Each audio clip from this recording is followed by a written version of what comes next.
বিশ্বনবীর জন্মদিন পালন করে একটা দল বিরিয়ানি খাওয়ার মাধ্যমে, আছে না নাই? বিশ্বনবীর জন্মদিন সাহাবারা পালন করতেন না, বিশ্বনবী নিজেও পালন করতেন না। শুধু যখন জিজ্ঞেস করা হলো কেন রোজা রাখেন, বিশ্বনবী বলেন যেহেতু জন্মেছি, এই জন্মটা আল্লাহ আমার না দিলেও পারতেন, জন্মের শুকরিয়া স্বরূপ আমি রোজা রাখি। সুবহানাল্লাহ। এজন্য 12 রবিউল আউয়ালে যদি কিছু পালন করতে চান খালি রোজা রাখবেন, কিন্তু ওই দিন মিষ্টি আর হালুয়া আছে না নাই, জশ্নে জুলুসে আছে না নাই। আহা, শুধু মিষ্টি আর জিলাপি, কিন্তু বিশ্বনবী রাখতেন রোজা। আপনি রোজা রাখেন, আপনি না খেয়ে থাকেন, তাহলে বিশ্বনবীর ভালোবাসার প্রমাণ পাওয়া যাবে, ঠিক কি না? চট্টগ্রাম থেকে আমি আসতেছি, এই যে 12 রবিউল আউয়াল জশ্নে জুলুসে ঈদে মিলাদুন নবী, পুরো চট্টগ্রাম শহর প্যাকআপ, গাড়ি চলে না। এদের যোহর নামাজ কই, এদের আসরের নামাজ কই, এদের ইবাদত কই? কিচ্ছু নাই, শুধু আছে মিছিল আর জিলাপি। আছে না নাই? আছে না নাই? আছে না নাই? এজন্য এই নবী এমন নবী যে নবীরে বাদ দিলে সিয়াম বোঝা যায় না, এই নবীরে বাদ দিলে হজ বোঝা যায় না। কারণ বিশ্বনবী আমাদেরকে হজ করে শিখিয়েছেন। বিশ্বনবী জীবনে হজ করেছে একটা, উমরা করেছে 4টা। বিশ্বনবী যদি হজ করে না দেখাইতো, আমরা হাজির হইতে পারতাম? জোরে বলেন, পারতাম? এজন্য এই নবীরে বাদ দিলে কিচ্ছু বোঝা যায় না, নবীরে বাদ দিলে কোরআন বোঝা যায় না। এই জন্য এই নবীর ভালোবাসা আমাদের অন্তরে আছে না নাই?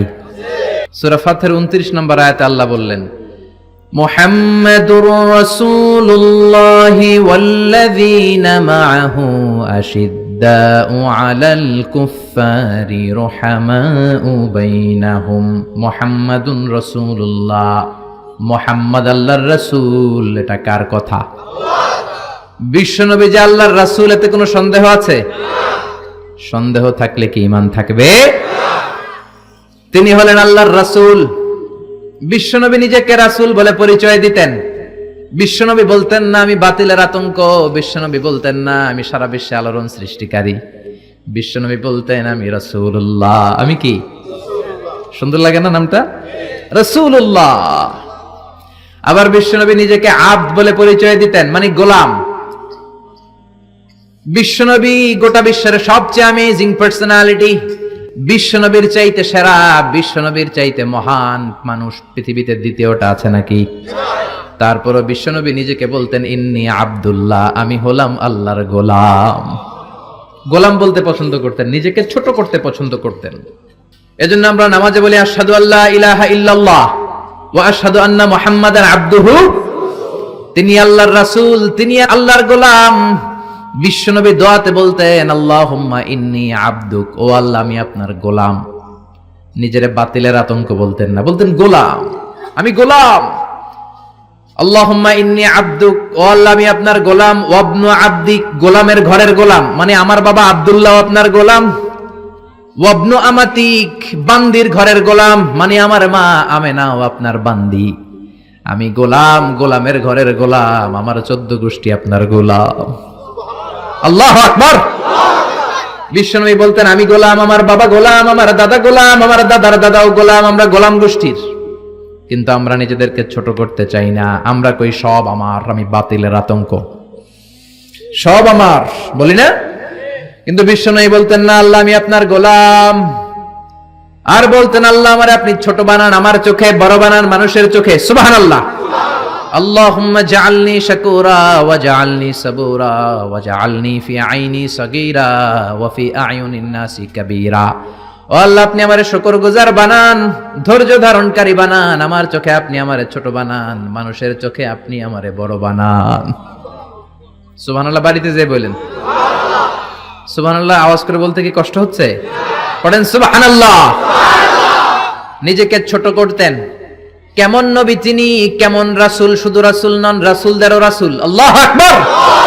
মা কানা মুহাম্মাদুন আবা আহাদিম মির রিজালিকুম ওয়ালাকির রাসূলুল্লাহি ওয়া খাতামান নাবিয়্যিন। তিনি শুধু রাসূল নন, খাতামুন নাবিয়্যিন। নবী আসার যে চেইন, যে সিলসিলা, এটাকে আল্লাহ বিশ্বনবীর মাধ্যমে সিলগালা করে দিয়েছেন। আর কোন নবী নাই, জোরে কোন সুবহানাল্লাহ। তিনি শ্রেষ্ঠ নবী, নবীদেরও নবী। তিনি এমন নবী যিনি হ্যাঁ বললে শরীয়তের সবকিছু হালাল হয়ে যায়, তিনি না বললে সব হারাম হয়ে যায়। তিনি আঙ্গুল তুললে পূর্ণিমার চাঁদ 2 ভাগ হয়ে যায়। তিনি জমিন থেকে পা তুললে আল্লাহর আরশে মেরাজে চলে যায়। বিশ্বনবী যদি কয় হ্যাঁ করো করো করতে পারবা, ওটা হালাল। কারণ কোনটা হালাল কোনটা হারাম এটা আমাদেরকে বিশ্বনবী শিখিয়েছে, ঠিক কিনা? বিশ্বনবী যদি বলে না না না এটা করা যাবে না, তাইলে হারাম, হ্যাঁ বললে হালাল, না বললে হারাম, ঠিক কিনা? আঙ্গুল তুললে চাঁদ দুই ভাগ হয়, পা যদি জমিন থেকে উপরে উঠায় আল্লাহর আরশে মেরাজে নিয়ে যায় কে? এজন্য এই নবীরে ভালোবাসতে হবে জীবনের চাইতেও বেশি, এই নবীকে ভালোবাসতে হবে বিবির চাইতেও বেশি, এই নবীরে ভালোবাসতে হবে দলের চাইতেও বেশি, এই নবীরে ভালোবাসতে হবে নেত্রীর চাইতেও বেশি, ঠিক কিনা? নেতার চেয়েও বেশি, নেত্রীর চেয়েও বেশি, নিজের জানের চেয়েও যদি বিশ্বনবীরে বেশি ভালোবাসা না যায় মুমিন হওয়া যাবে? এ নবীরে বাদ দিলে কোরআন বোঝা যায় না, যায়? কারণ কোরআন এই নবীর উপরই তো আল্লাহ নাজিল করছে, ঠিক কিনা? এ নবীকে বাদ দিলে হাদিস বোঝা যায় না, কারণ হাদিস তো এই নবীরই কথা। এ নবীরে বাদ দিলে সালাত বোঝা যায় না, কারণ সালাত আমরা শিখেছি নবীর কাছ থেকে। নবী বলেছেন সল্লু কামা রাআইতুমুনি উসাল্লি, আমি নবীরে যেমনি নামাজ পড়তে দেখো তোমরাও তেমনি নামাজ পড়ো। এ নবীকে বাদ দিলে সিয়াম বোঝা যায় না, কারণ সিয়াম এই নবীর কাছ থেকে শিখেছি। এজন্য নবীর বিরুদ্ধাচারণ যদি করে তার সাথে কোনো আপোষ চলবে? আপনি তার বিরুদ্ধে যাবেন, বিবৃতিতে যাবেন, কথা বলবেন, ময়দানে নামবেন, ঠিক কিনা? বিশ্বনবীর গালি দেয়, বিশ্বনবীর বিরুদ্ধে পেজ বানায়, ব্লগে লেখে, বিশ্বনবীর পারিবারিক জীবন নিয়ে কথা বলে, এগুলো পিতৃ পরিচয়হীন, এগুলো জাহান্নামের নরকীট, এগুলো মানুষ নামের পশু। চিল্লায় বলেন ঠিক কিনা? কয়েকটা জায়গায় আমরা বলো দুর্বল, কোরআনের গালি দিলে আমাদের সহ্য হয় না, নবীরে গালি দিলে সহ্য হয় না। নবীরে গালি দিলে আমাদের কলিজায় আগুন লাগে কি লাগে না? লাগে কি লাগে না? কার কার লাগে? দুই হাত উঁচু করে আল্লাহর দেখাও।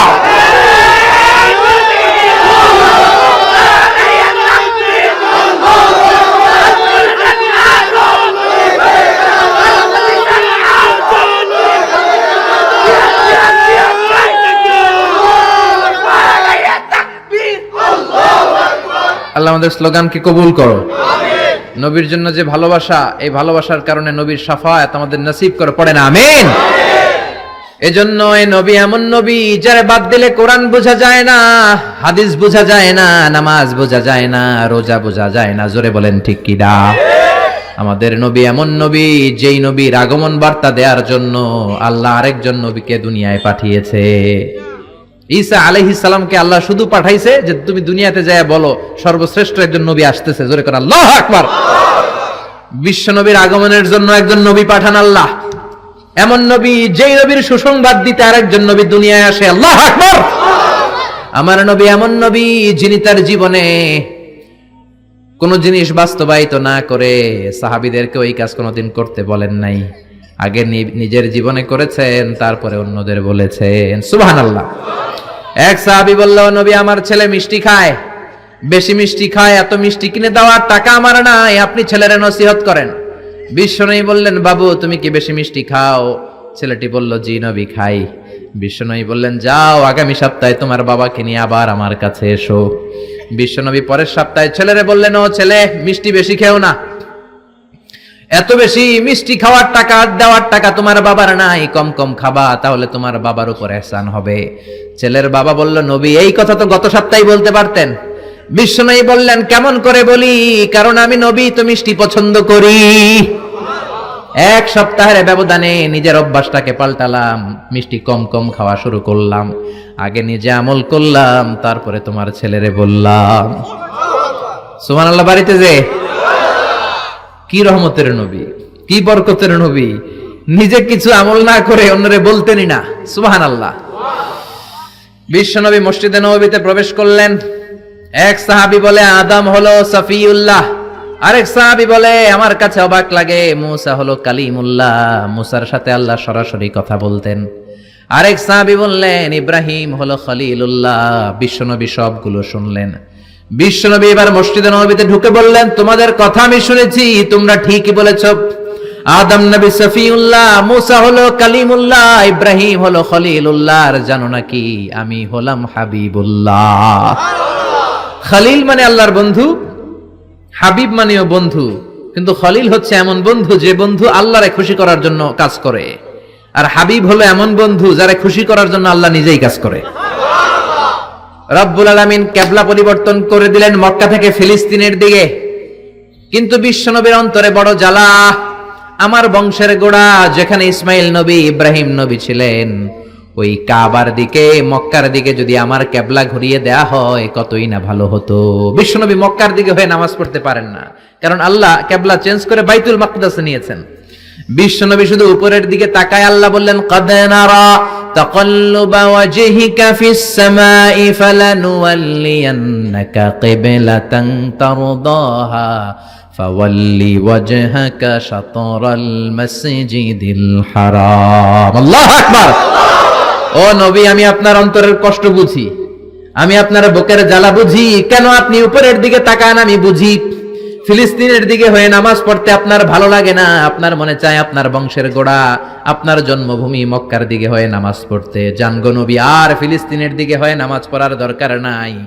আপনারে খুশি করার জন্য আমি কিবলা পরিবর্তন করলাম, এখন থেকে মক্কার দিকে হয়ে আপনি নামাজ পড়তে থাকেন গো নবী। আপনারে খুশি করাই আমার কাজ। ফিলিস্তিনে কিবলা দিছে, আপনি খুশি হন নাই, যান চেঞ্জ করে আবার মক্কায় দিয়ে দিলাম। আল্লাহু আকবার। এজন্য আল্লাহ বললেন, মুহাম্মাদুর রাসূলুল্লাহি ওয়াল্লাযীনা মাআহু আশিদ্দাউ আলাল কুফফারি রুহামাউ বাইনাহুম। মুহাম্মদ হলো আল্লাহর রাসূল। কার কথা? বিশ্বনবী বলেন, আমি এমন রাসূল, আমার সব কাজেই বরকত আছে না নাই?